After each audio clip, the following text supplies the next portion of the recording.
So can you tell us a little bit about where the Shim Sham came from? Well, the Shim Sham came from Chicago. That's the city where we started creating it. My partner and I, Willie Bryant, who has passed away, one of the great performers of my life. We worked together for many years. We were on a show called The Whitman Sisters, and they needed a finale. We had rehearsed for 3 or 4 days going into the Grand Theater, and they didn't have a finale, so Willie and I said, this is at 4 o'clock in the afternoon, the show starts at 8, we haven't got much time. So we went in the basement of this theater where some props were, and Willie and I put together 4 steps. We started naming the shuffle. That was the first one, and then the push was the second, and the tack ante, and then we did the half break. Half break was a derivative of the half break, where you see everybody do it. It was from the Bugle Blues.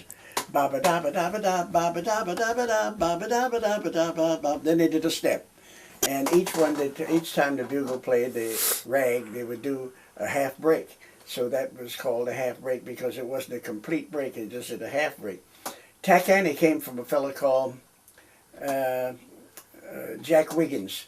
Jack Wiggins used to do a tack ante. Now, there's been such a misnomer about how the God said his wife was named Tacky. That's not. He's not said. He said, Annie, I'm going to do this. It might be a little tacky, but I'm going to do it.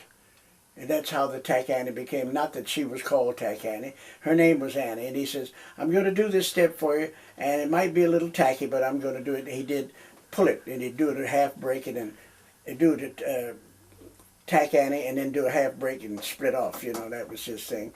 And of course, the push thing, we just got it from a thing that he did also, but not exactly like the way we did it. They were doing a tango twist. He would do a twist, a twist, a twist. So we took half of that and we did that. And the first step was just a shuffle. Put your foot out and bring it back. Double it up. We did it many ways. Anyway, we did it within an hour, Willie and I. And then we called the cast together about 6 o'clock. They didn't even go out of the theater before the show opened. They had brought sandwiches or whatever. And that night, we had 30 people in the show, 16 chorus girls. Trio, piano, bass, and drums played the show with the house band. Pops and Louie, Alice and Bert. And we taught it to the chorus girls and the principals. And that night, Willie said, anybody in the audience want to learn this dance? So some guy raised, said, come on up. Brought a guy up. We taught him the first step. Said, come back tomorrow night. Bring your family with you, but you have to pay. And we'll teach you the second step. So everybody was so interested. And then that night we taught him the second step. Next night we taught him the third step. Next night, and each night more people came in to see this one guy do this. And on the last night, we had about 5 or 6 people out of the audience doing it. That was how the creation of the Shim Sham started. Pops had a partner. It was a discussion a long time ago as to who really did it. He had a partner named Joey. Pops and Joey. Pops had a lot of partners. Pops and Louie, Pops and Willie, Pops and Billy, Pops and Joey. Joey did something and they fired him. Well, in those days, they didn't have radio and television to pick up on what you were doing. It took months. If you did a song or a dance in Chicago, like on Tuesday in March, in May or sometime in New York, they would hear about it, you know, because it would finally get to New York if someone took it there, because there was no television to do this thing.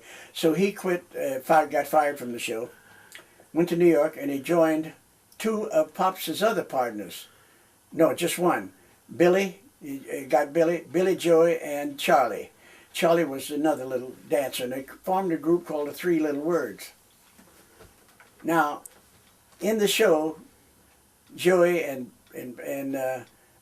Willie and Pops and myself, Alice and Bert, and the entire show did the Shim Sham. So he naturally was doing the Shim Sham. So when he went there, he didn't say that where he got it from. He just taught the 3 Little Words of Shim Sham.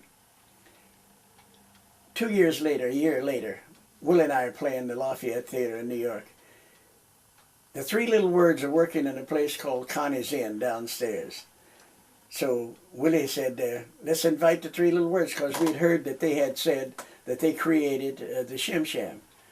So the opening matinee, sitting on the front row, all dancers used to bring their shoes.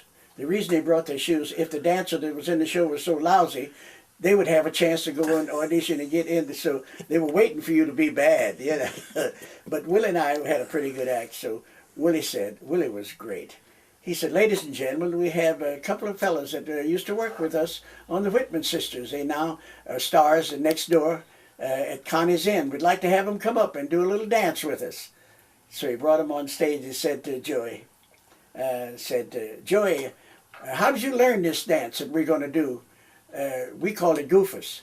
There was a club in New York called Shim Sham, so they named it after the club, the Shim Sham. And they did what we did, called people out of the audience and was teaching them, you know.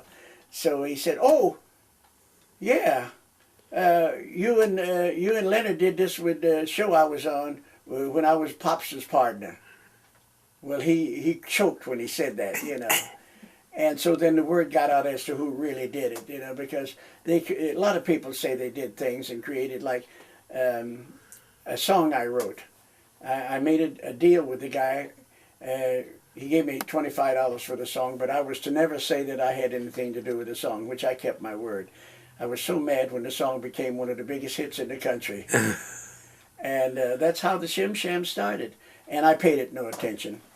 I taught it to Joe Louis, a fighter, heavyweight champion of the world, learned to do it. Taught it to Ray Robinson, another fighter. I taught it to a lot of people, but my wife will tell you, Barbara will tell you, I didn't thrive on the Shim Sham. I was a comic. I started dancing, and I missed a step, and I told a joke, and they laughed, and I cut out that step, and every time I'd do a joke, and then I did another joke. I was getting $30 a week. When I started doing jokes, I got $50 a week, so I stopped dancing altogether. I quit dancing, actually. All of the dancers that are around today, the Step Brothers and Nicholas Brothers, well, Nicholas Brothers saw me dance because when they were kids, they used to come in and watch Willie and I and cut out. But none of those guys, Prince Spencer, Slide, who else, Baby Lawrence, none of them ever saw me dance because I quit dancing in 1933. I wasn't a great dancer, but I wasn't a clown either. I was pretty good. You know, I did wings, and I did overtops in the trenches. And Willie was a marvelous dancer. And that was the beginning. And then all of a sudden I came to California, and a girl named Rusty Frank. Had it not been for Rusty Frank, I don't think anybody would have been talking about the Shim Sham today. She is the one who cornered me, and then when I started talking about it, she said, well, I'd like to film it. I said, fine. So she put it on VCR and had a teaching lesson. I didn't teach any of it. I did it with my fingers. I'm on the VCR. And she put it out. And I want to tell you, that thing is just like a fire. It just caught on fire, and everybody is doing it everywhere I go now. And so I think it was 88 or 89, I called Rusty and a girl named Frances Neely up my office. I said, I'm sick of the Shim Sham. I'm going to do a new one called Shim Sham 2. So we'd been doing the Shim Sham all these years, so I did a new one called Shim Sham 2. That was in 91, 92. Maybe it was 88 or 86. Anyway, I did that. Now, it's on the tape. I was doing a show at the Orpheum Theater here where I used to work many years ago. And the guy said, you wrote a song. And they played the song that I wrote in 1932, and I sang it. Well, people just screamed and hollered, and I'm not a singer, you know, but I sang this song fairly decent, you know. My wife was taking pictures, and she shook her thing over because she didn't understand I was a singer. She was so excited over me singing and the people screaming, you know. So the guy, what was his name, Barbara? Maxwell. Maxwell. DeMille. He said, when did you write that song? I said, 1932. He said, well, how old does that make you? I said, 92 and a half. I was 92 years old then. So he said, I also understand that you created a dance. I said, yeah, I created a dance called the Shim Sham.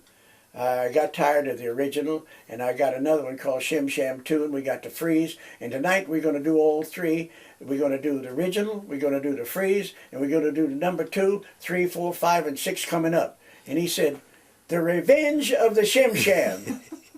That's where I got the title. And I came home and I said to Barbara, and I was 92 years old, so that's 4 years ago.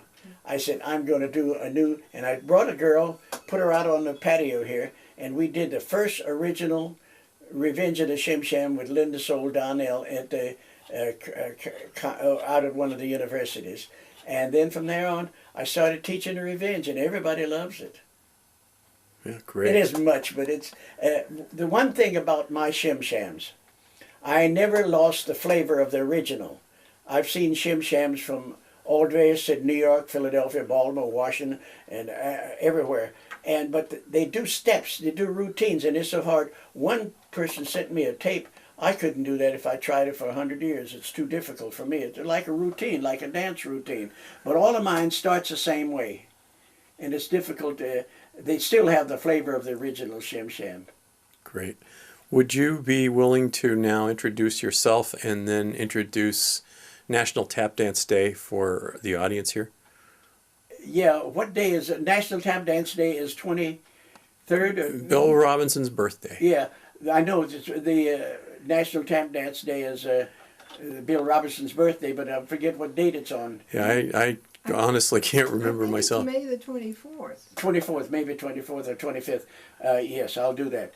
And now, ladies and gentlemen, we are proud and happy to present this time in memory of a great, and I can't use the word too strongly. There is an adjective that would describe Bill Robinson. He was just one of the great all-time tap dancers, one of the clearest, the cleanest, and one of the most palatable dancers that I've ever met in my life. Worked in many of my shows, and we were very good friends. And we are celebrating today his birthday, which is called National Tap Dance Day. Now, this whole week will be his in memory of Bill Robinson. I think it starts on the 21st to the 25th. And I hope that you will all enjoy doing the Shim Sham, as well as honoring Mr. Bill Robinson, and it's my dear friend, and thank you very much for listening.